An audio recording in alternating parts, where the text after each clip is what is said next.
Messieurs hommes de valeur, bonjour et bienvenue au talk show du leadership excellence pour femmes par femme. Poisson avec notre économie. Et je pense que ça c'est fondamental. Donc la banque de la d'abord. D and selenium is great for your skin. Donc à l'instar de la Côte d'Ivoire, le sur les plans. Les clients. Oui, le retour au bercail doit se faire en fait comme un project management. Non, on pensait que c'était une Américaine qui allait venir. Donc nous, on était déjà braqués. Morning, precious men of valor. Welcome again to a new and first edition of Women Free Yourself from Your Chains by the Leadership Excellence for Women by Women. On May 8, 2020, not long after the global shutdown due to COVID pandemic, God revealed to me that many women and children were now trapped with their abuser in the house. And as consequence, many will die from domestic abuse. In the dream, that was actually in a dream. And in the dream, God instructed me to make a video to preach and ask people to pray for women and children victims of domestic violence. The video is actually on the Leadership Excellence for Women by Women Facebook to watch. Within few months of that dream, things started to manifest physically. And we've been all witnessing so many women and children dying from domestic violence. Because of that, I was really pushed to bring to the platform today great men of valor, great women of valor that could talk about such a deep issue. And the title of our first edition of Women Free Yourself from Your Chain talk show is called JDWS, a New York-based nonprofit, international nonprofit that supports and help women to know everything needed when in a domestic violence relationship, when planning to leave the abuser, when starting a new life. What is domestic violence? Abuse is one partner exerting control and power over the other. Domestic violence takes many forms: psychological, verbal, physical, sexual, and economic violence. Although a person may be the victim of only one form of violence, several forms may be present at the same time. Similarly, forms of partner violence can change over time. All these forms can be used to control the victim. What does physical domestic, but today we are going to focus actually on physical domestic violence. What does physical domestic violence looks like? They happen with firearms. They happen with knives. They happen with hands around the neck. They happen with beating and jostling. They happen with burns and bites. They happen with physical coercion. They happen with homicide, basically death. That is what domestic violence looks like. I would like for our beautiful guests to introduce themselves. And I am going to start from my left with Miss STIGLIANO. Good morning, Miss STIGLIANO Gilda. Good morning. How are you? Great, thank you. Thank you for having me. Thank you for being here. Would you mind introducing yourself? Tell us your name, where are you from, what do you do, who you are, please. So I'm Gilda STIGLIANO, and I am 65 years old as of last week. And I am from, thank you, I'm from New Hampshire. I grew up in Maine, and I'm a real estate broker. I have a business that I run. It's just me. I'm self-employed for almost 25 years. And I have a 24-year-old daughter and a 3-year-old grandson who live with me. Thank you so much for introducing yourself. And again, welcome to the platform. Thank you. Mr. HAIDARA Hassan, Yes. good morning. Yes, Hassan is my son name. He's the one who usually use this computer. Or yes, I'm AIDERA Sharif, born and raised in the West Africa, I like to say. Born in Ivory Coast, Abidjan.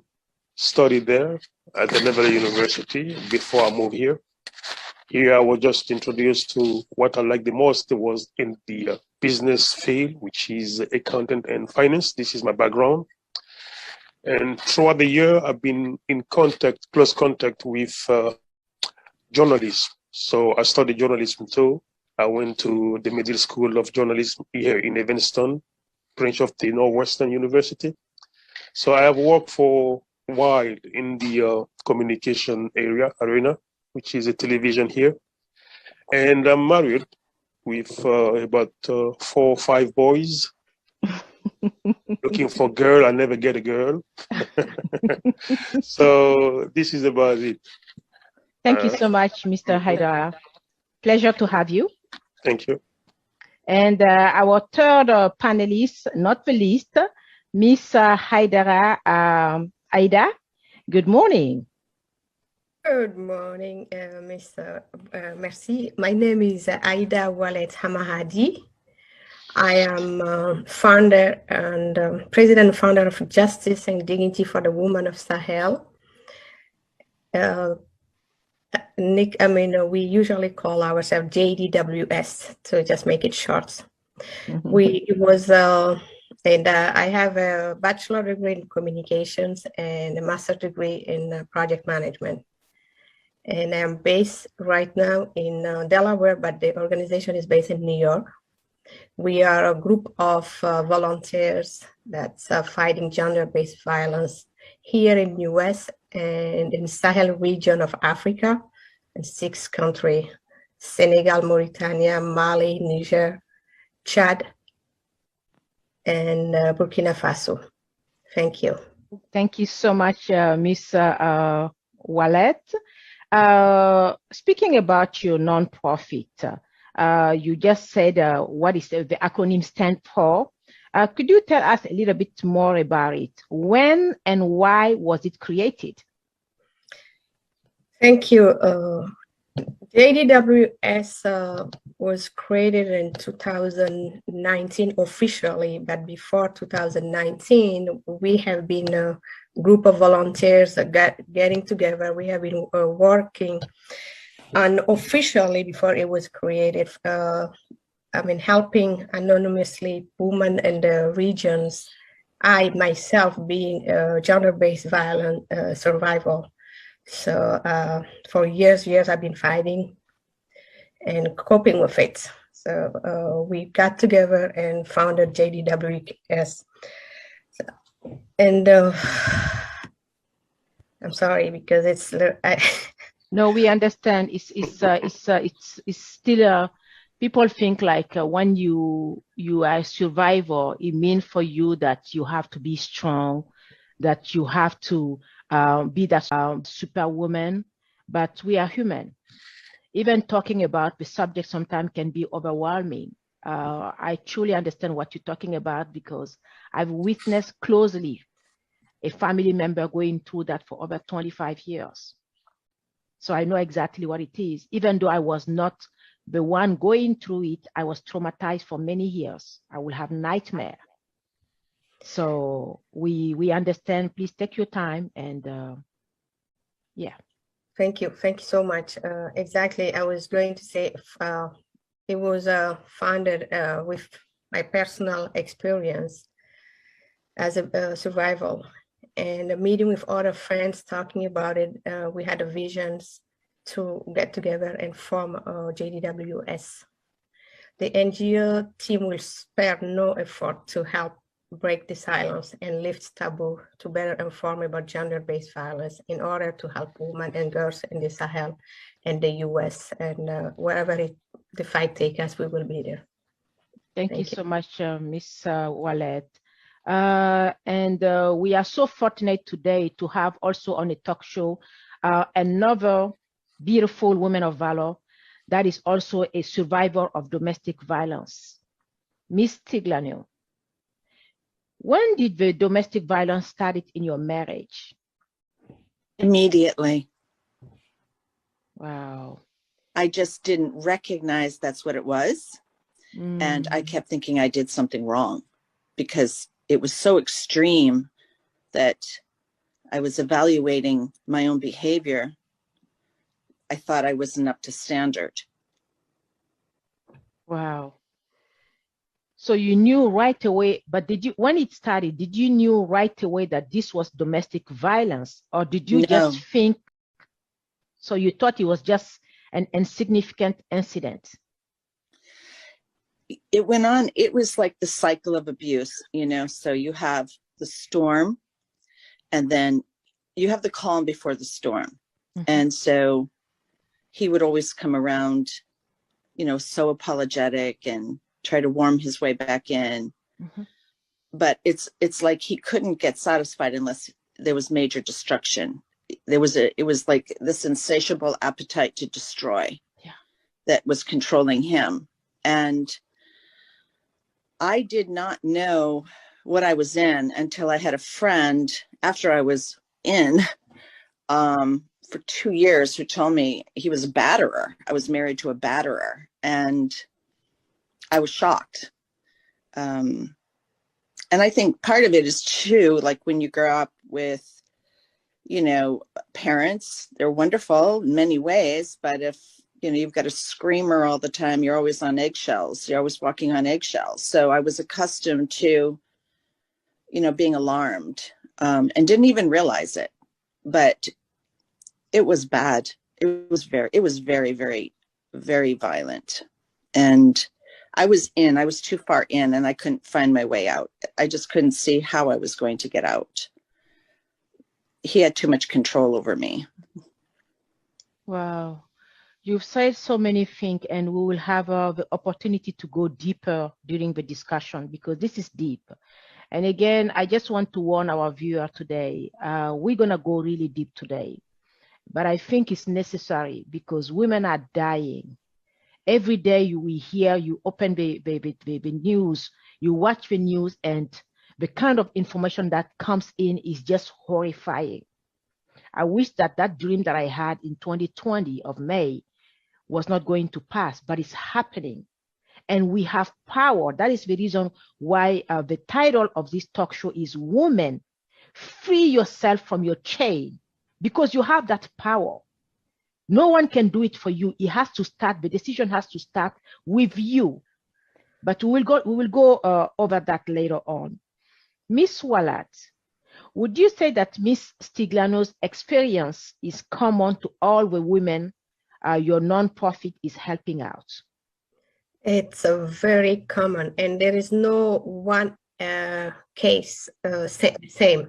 Everybody experienced the same thing, but the damage remained the same. The experience differ from your background, your upbringing, your beliefs.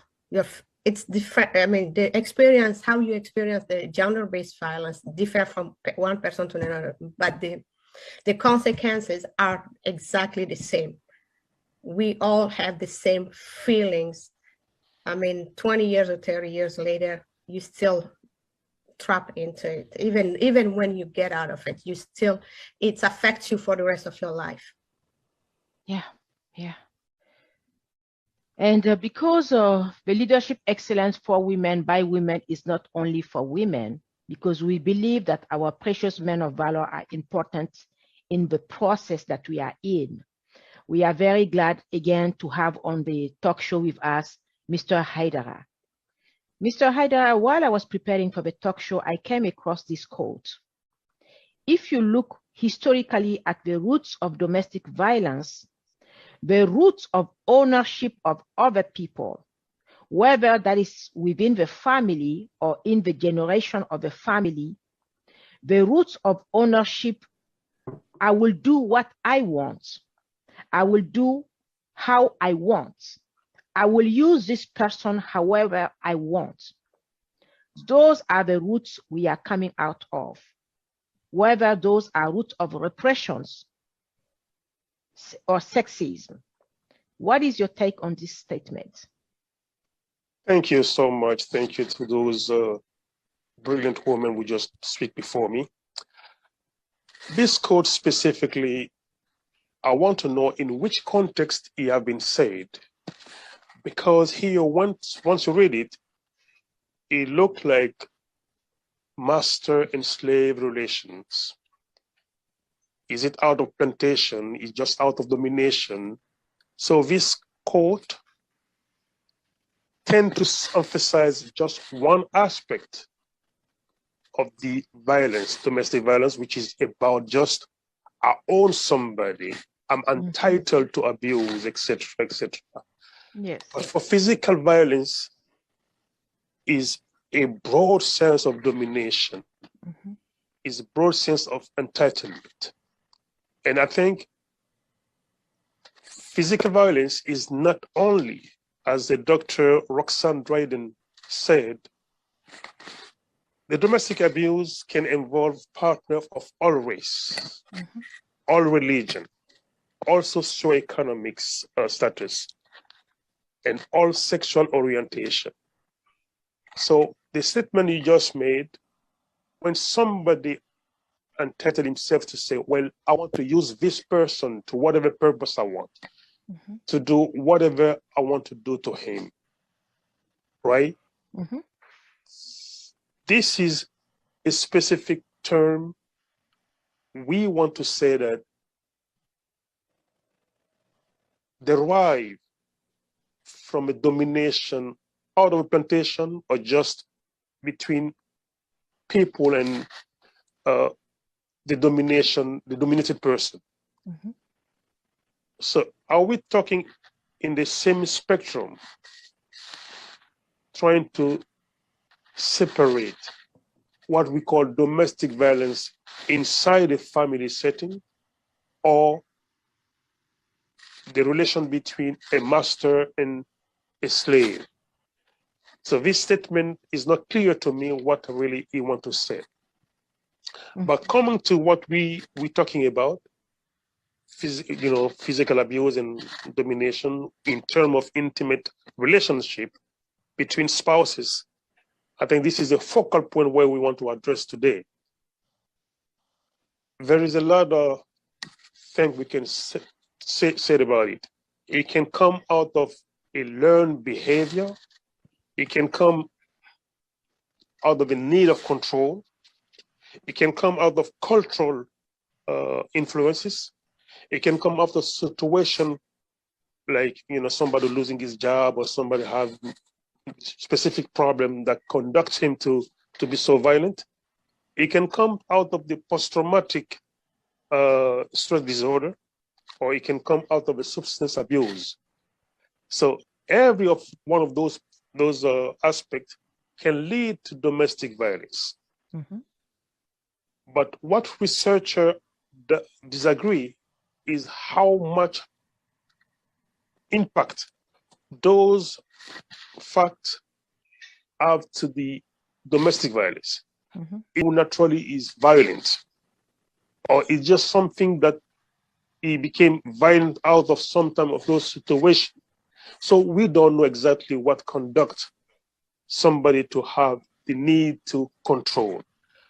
But as Tacitus used to say 50 years before Jesus Christ, the passion to dominate, to control one's mind can shape, enlightened human heart better than any kind of passions. So it looked like human beings tend always to control, wanted to control. So as long as we are built this way, I think domestic violence will always occur. Our best guess, or what is our mission to do, is to make people aware. What time and what specific, as the sister just said, she had no idea why she was being abused. She get inside the relation. Is when she get inside the relation that she learned that something went wrong. That's a key point. You got to understand from the beginning what cause abuses, how is manifested to a point so you can quickly identify the trouble you are getting into. So when people are aware how to detect what is domestic abuse, I think we are pretty much in the way to avoid it, in the way to fight it efficiently. So as long as we can detect it, I think we are in the safe side. Better than, I don't know, this was abuse, I just saw it everywhere. Well, then there is a problem. I think we have to identify domestic abuse before it starts happening. What is the motivation? So better we know that, better we get prepared to avoid domestic abuse. This is the thing I want to say for this time. Thank you so much, Mr. Haidara. And I'm glad that you talk about that, because today's subject, the subject of domestic violence is very deep. And we can go over everything on today's talk show. That is the reason why we will definitely come back at another time with another subject. We're actually working on it right now. Basically, a talk show on how to know the 4 signs of domestic violence, meaning information, education, how to prevent domestic violence, and how to stop domestic violence. So I'm really glad that you talk about this, Mr. Haidara. That will definitely require us to come back and touch on those subjects. As a man, as a husband, and also I heard a great feedback about you being really deep also in the spiritual things. I would like us to take it a little bit at that level. For our viewers, those who follow me, you know that, yes, I am the CEO of Leadership Excellence for Women by Women, but above all, I'm also a woman of God. I'm a servant of God. And I really want us to touch on the spiritual side of this. As a husband, how do you think a husband should treat his wife? As I used to say to other people, when I talk about domestic abuse, when I talk about those problems inside the couple, I see a woman as my mother, I see them as my sister and my wife. So I don't make any differentiation about men and women. You see some people who say, well, women tend to do that. Women tend to, I say no. Every time I got to deal with my wife, I see her through. She's my wife, but I see her as my sister.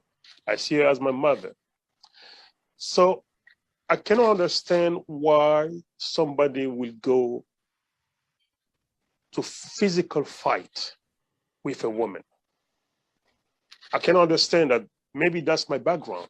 I came from a family where I never saw my father raising a voice on my mom.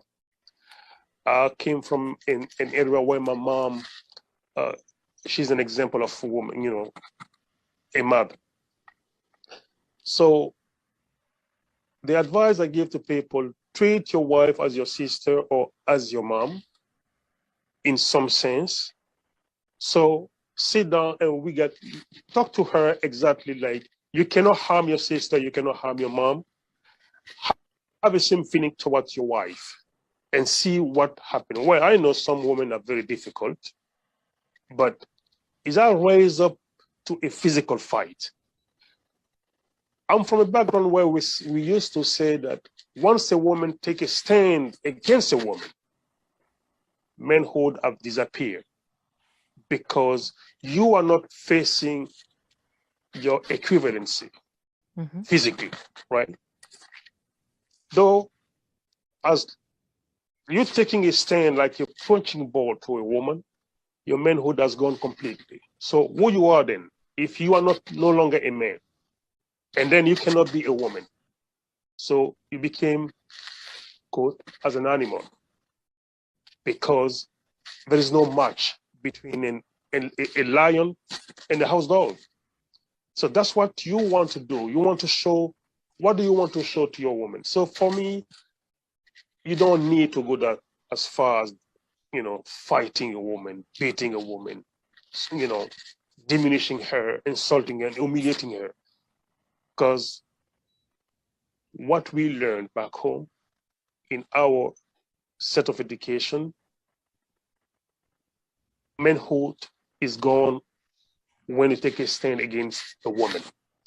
This is the background where I came from. So I would just advise to my mankind, well, women are not your punching ball. She is not your physical challengers, but at least sit down and talk to her. The best men are the men that can just understand a woman or dominate her in terms of mind, not physically. And I know the love of a woman is different than the love of a man, because I used to say women love are pure and clear compared to men, because we are not, so we are human beings, but a different kind.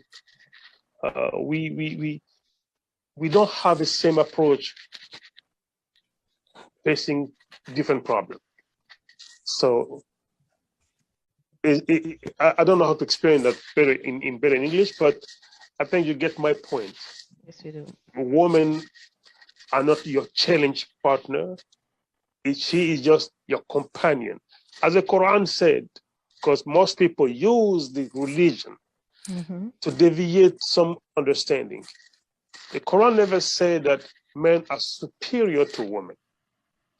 No, he said that women are inferior to men.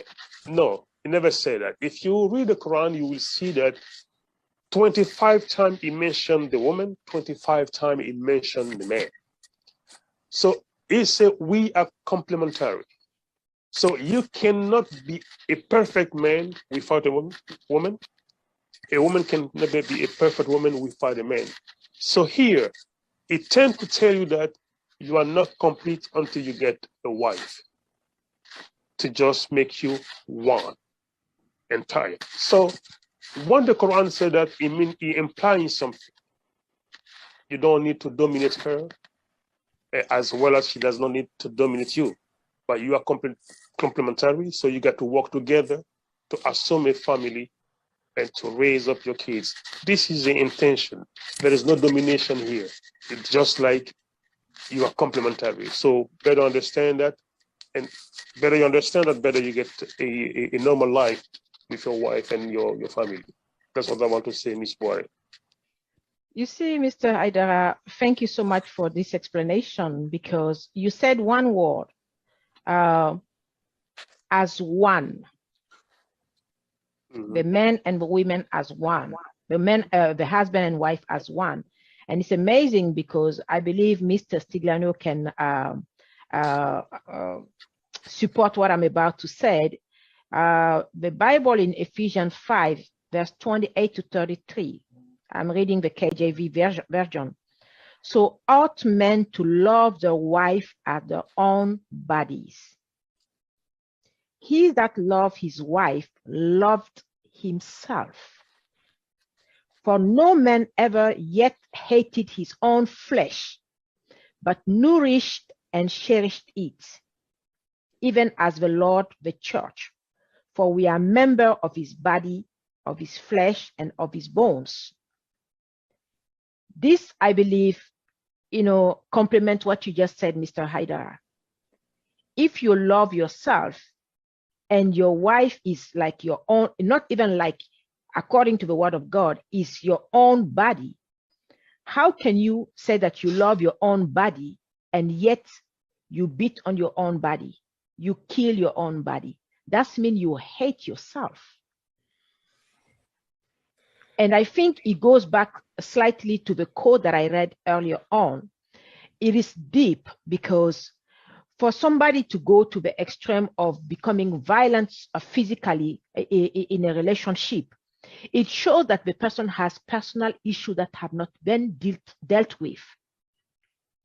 So usually people talk about the physical aspect of it, but there is a great spiritual aspect that is underlining, and people don't usually see it, because when you talk about spiritual things, you don't see it, and people don't usually talk about that.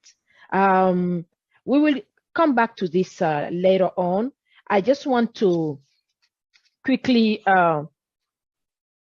give an opportunity to the other participant to add something to what we just discussed, if they have something to say about this. Shall I? Yeah. Okay. So my observation, you know, going through 10 years of living with my husband in an abusive relationship, and 2 years, well, I lived with him for about 1.5 years before I married him. I think that it is spiritual. We're born dead in trespass and sin. So depending, you know, all the generational curses that come down the line, like my ex-husband's family, they were from Italy, and it was just like all the way back, it was alcoholism. And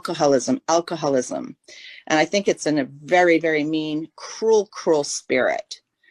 And I don't think I've ever seen a human being yet that didn't grow up in that atmosphere, that their filters twisted, you know, their perceptions. So unless, you know, people may say they love God, but if they are just a fan of his, but they do not follow after him, you're left with your flesh. And God clearly talks about what comes out of the flesh. So it's no surprise. Some it's more than others. But to, you know, I think people, I did not have a high self-esteem. And I was in the Word of God a lot, but because of what happened to me as a child, I never got healed from certain things, and there were patterns that were formed in my life. Because I believe God has a destiny for each and every one of us, but as soon as the devil gets in and he brings trauma into our lives, it kicks us off of that path that God had because of the trauma. And when you're a child, you don't obviously know how to reason it out, and you start walking on these paths that support what the original damage was about. And the purpose of the original damage that I believe the demonic realm brought upon a child.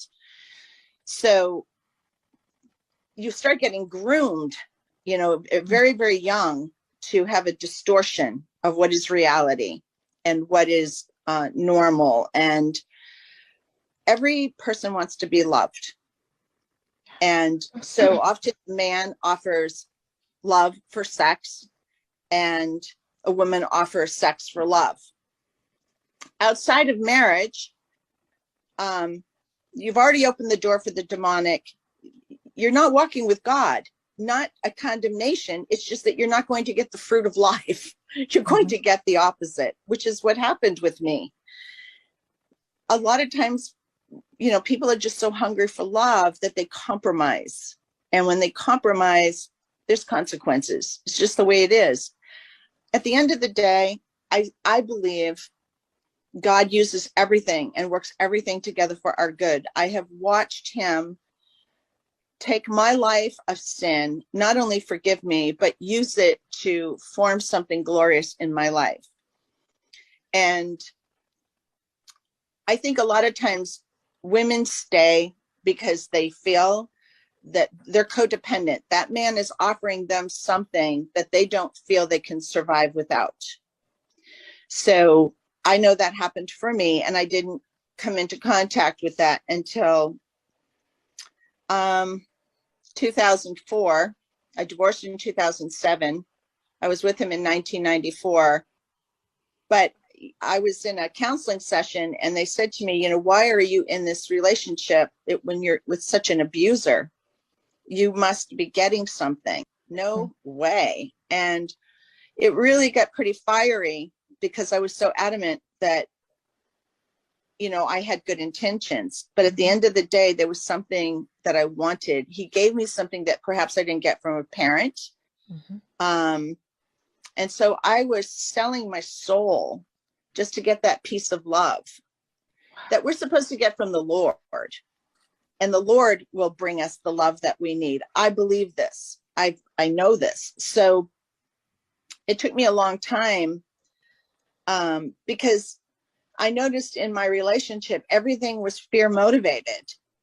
And when you invited me to come on this, it just so happened the following night, I started watching this series called The Maid. It's called Maid, M-A-I-D. And it was a young couple. And there was domestic violence and he was an alcoholic. But the very first series, the very first night I watched this, I had not felt this feeling in so long. But she was running from him. She was sneaking out, trying to get out. And she was driving down the road. And the fear that came up in me, I was like, I couldn't stand that feeling. But I was remembering like he's coming after me. So I noticed, he's coming after me. I kept looking in my headlights, like that's what she was doing in this movie. And it was in the middle of the night and she grabbed her child, which I did the same. And mine was 10 months old. And I just think in domestic violence, the control is through fear. Mm-hmm. And I think that the part that I played was the codependency, that I did not treat myself like I was worthy of something better. So here I was condemning him for what he was doing to me, but had I not been there, he could not have done this to me. So I had to look at what was in me that would put myself in this position. So, okay, so you can give yourself the grace to go, okay, I didn't understand this. We didn't come from alcoholism. I did not understand this. But there's a point that you do, and that's where you have to look at what do you want in your life. And although everything can seem completely impossible, and it did, you have to set a plan.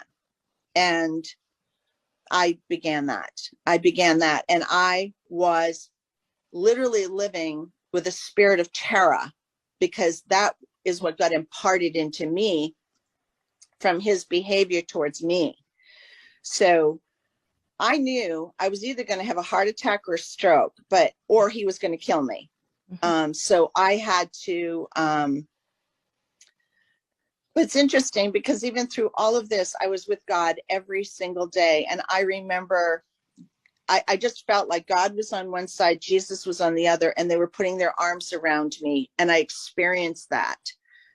He was always, even though it was the hardest years of my life, God was always showing up for me to assure me he was present. And because I kept going to him, even though it took me time, he gave me, because he doesn't control us. He's a God of love. He doesn't control. It's total freedom of will. But I kept going to him for help. And it took years, but, I completely got out. And it was interesting because in the beginning, I was completely a doormat. I really, really was a doormat. And then I began to sit up, and then I began to stand up, and then I began to push back. This was all a process. And it's interesting because when I got authorities involved, he was so cowardly. I was shocked because he was such a violent, he just reminded me of somebody who belonged in San Quentin, like some maximum security prison, because he was so insane and cruel beyond. But when the authorities came, he became like a mouse. And I began to see mm-hmm. who I was really, really with. But he had a choice. Even though he came from alcoholism, we all have a choice. And mm-hmm. God's love is very apparent. And God gave us a handbook. I mean, this is how I kind of view things. He gave me a handbook. I read it, but it took a while for me to piece things together. And one of the things that he did teach me, he taught me two things that were very, very important for me to wake up. I used to get up at 3 a.m. For about 3 years and pray, cry, read my Bible for a couple hours. And one night he taught me that Jesus went to the cross to deliver us from tyranny. And I did not have to live in it. And that was a big one for me, being a Christian, thinking I was doing something wrong. There's got to be something where I could love bigger so that this would stop.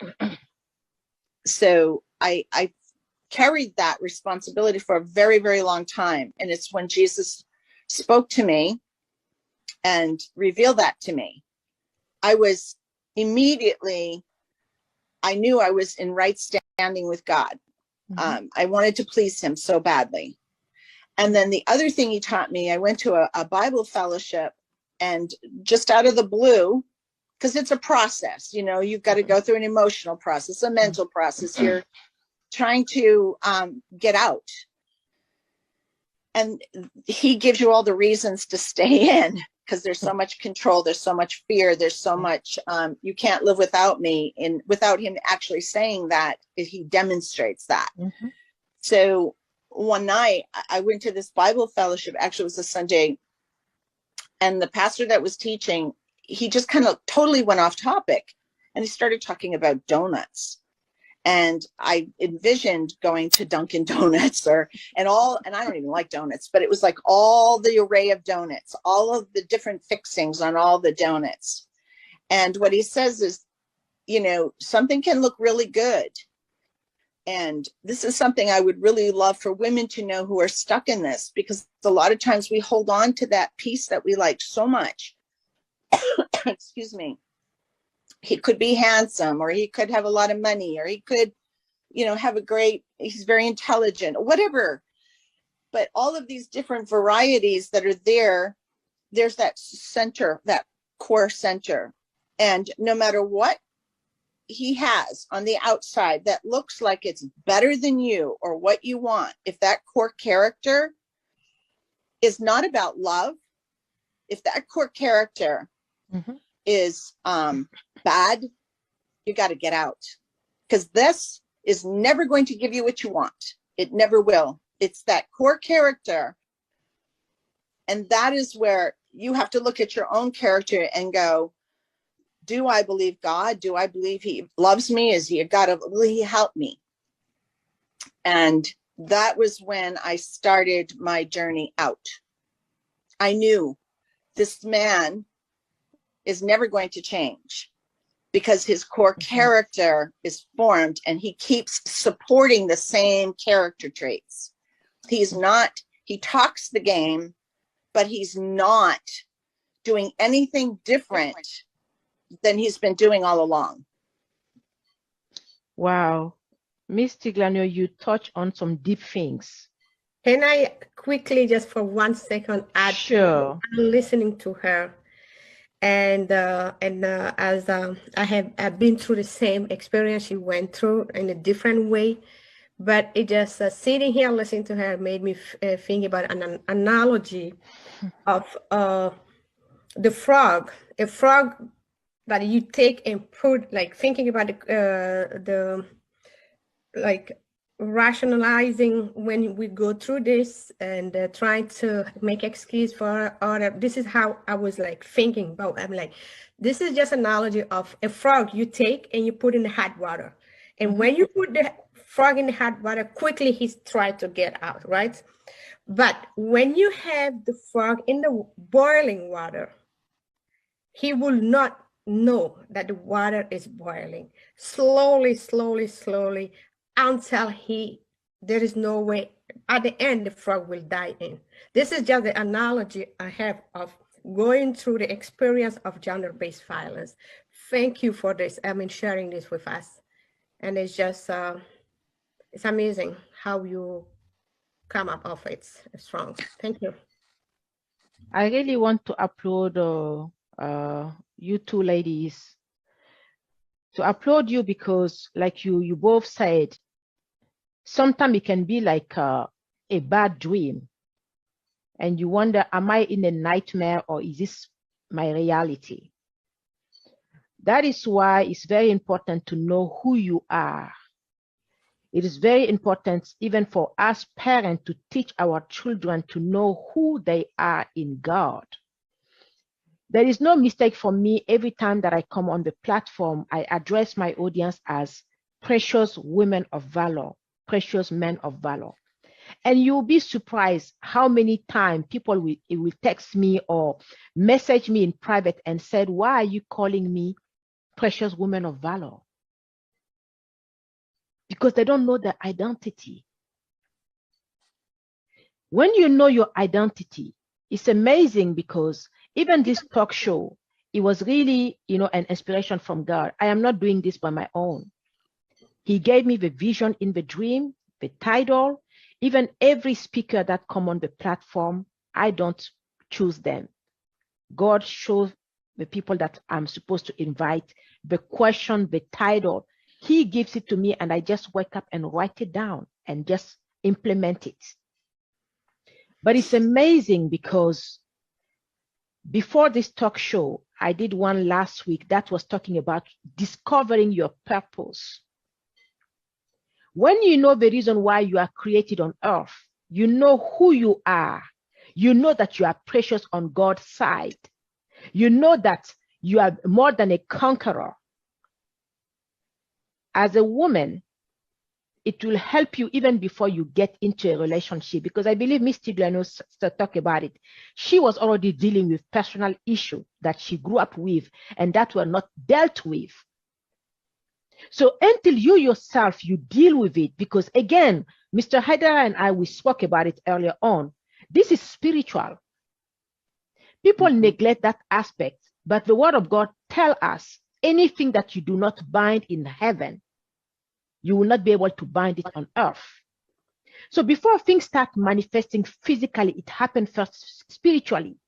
And if you don't deal with those aspects spiritually, it will manifest in your life. It will be like a sign on you that will draw those abusers to you. It's like you don't see it, but it's spiritual, and they can see, oh, this woman is a prey. You become like a spiritual prey. That's why some women, they go from one physical abuse or domestic violent abuse relationship to another. And they, when you ask them, they cannot even tell you why. That is the reason. So again, it all comes back to knowing who you are, self-discovery. What do you want for your life? It comes also about once you discover that, and you know that you have personal issue. That's why even in the Bible, it's recommended, and many Christians, before they get married, normally the two of you go through spiritual counseling. And during the spiritual counseling, the man or the woman of God should be able to detect issues that each one of you are going through, and you need to be dealt with before you get married. Otherwise, the two of you will come with your baggage, spiritual baggage, and it will just become a bomb in the marriage.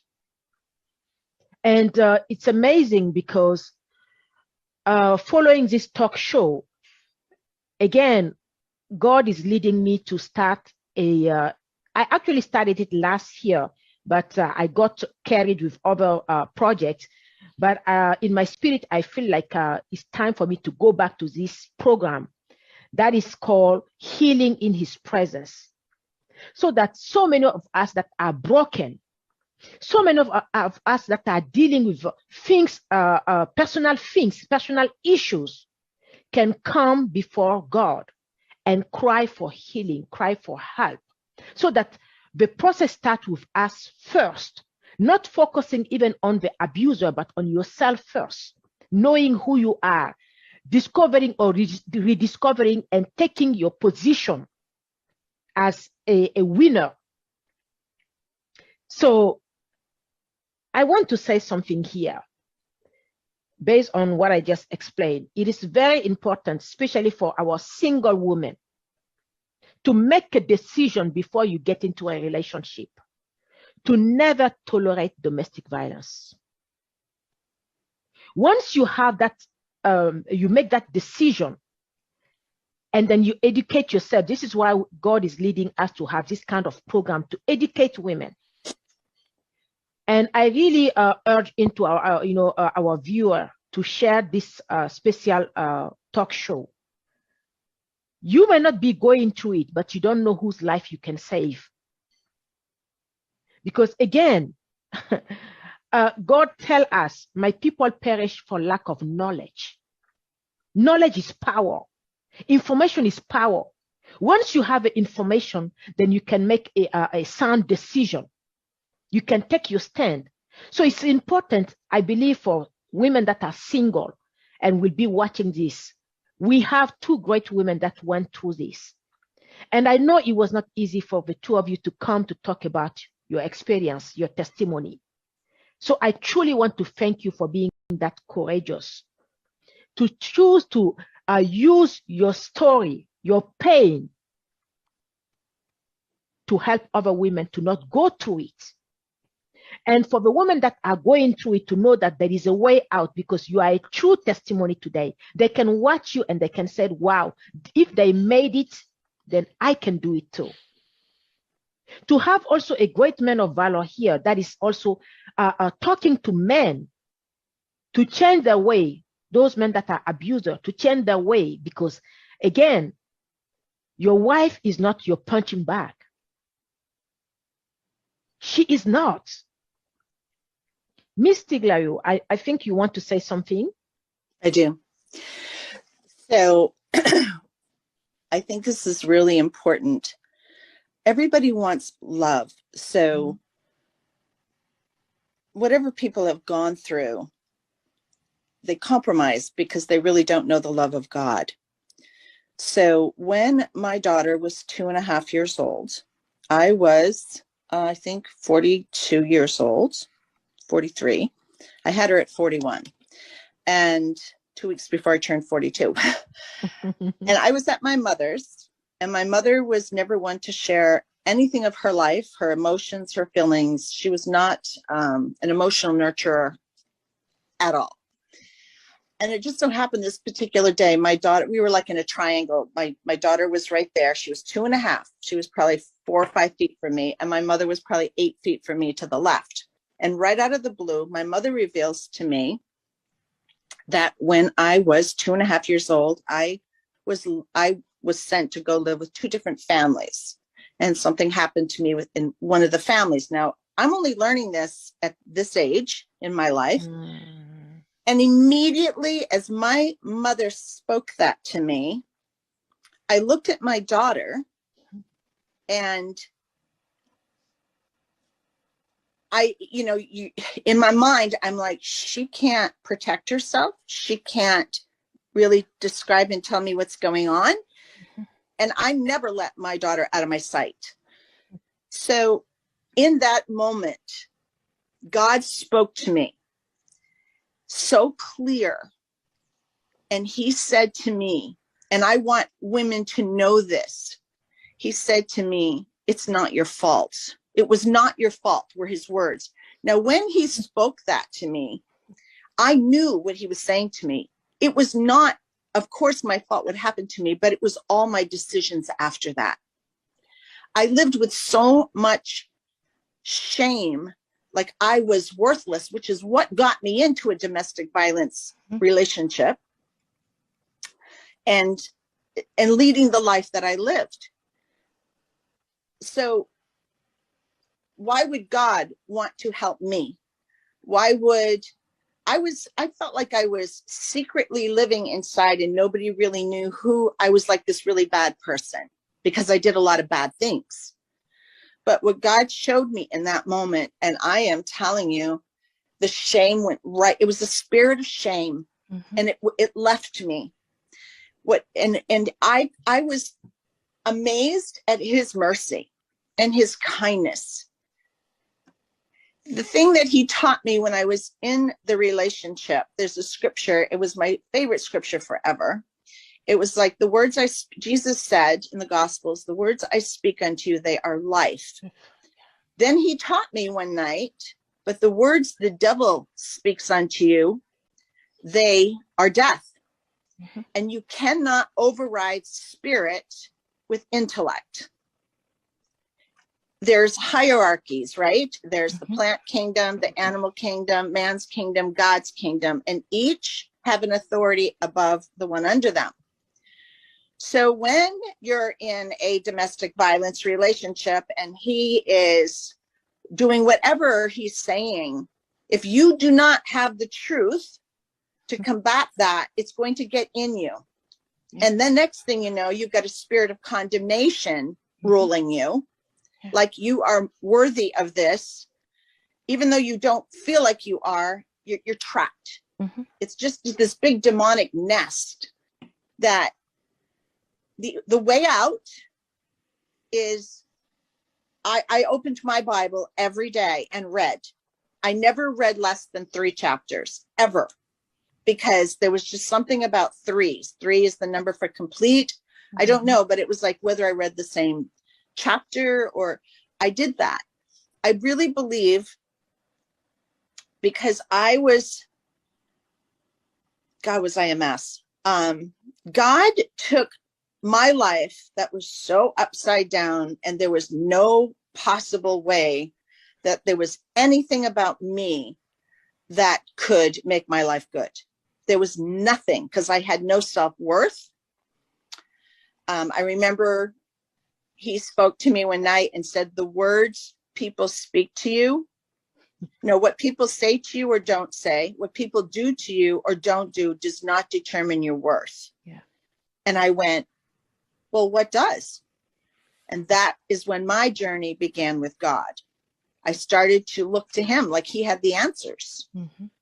And so he totally transformed my life.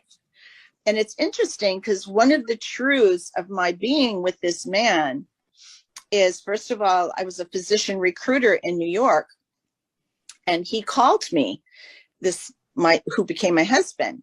It was a pastor who had said to me, oh, I know this incredible man of God. So often we elevate people's income, position, title to determine their character. It's not true. It's never to be the barometer to determine anybody's character, their outward accomplishments. But I did at the time. So that was also, and once you sleep with a man, because I have obviously dated where I did not sleep with them, have sex with them, and I was able to get out when I saw that they were not good. But when you have sex with a man, I want every woman to know that God understands how you got there, and he will help you break free. He helped me break free. But there is a spiritual connection when you do have, it's salt. It's a salt covenant. And when you have that intercourse, and I don't mean to get too graphic, but it's a soul tie. There's salt, and it ties you, and that's why it's so hard to break away. But you have to use the word of God to fight your battle. Let it fight your battle, because that's what I did. I let it fight my battle. And when I saw that he was going to do to our daughter what he did to me, that gave me all the motivation to look at me and go, who are you, Gilda? Who are you going to be in life? You keep looking at him. Who are you? Are you going to do this now to another person, even though you've done this to yourself? I wasn't condemning myself. I was taking ownership that I did not see myself of any worth. But Jesus did. And so who's going to be the truth for me? Of course, I let me be the truth forever. But I finally rose up because God transformed me, because his word does that for you if you feed on it. And one night he told me to feast on it, not just feed on it, but feast on it. And it was my anchor. And that's what he caused me to triumph all the way out, even though everything horizontal looked like I had great defeat in front of me. He did.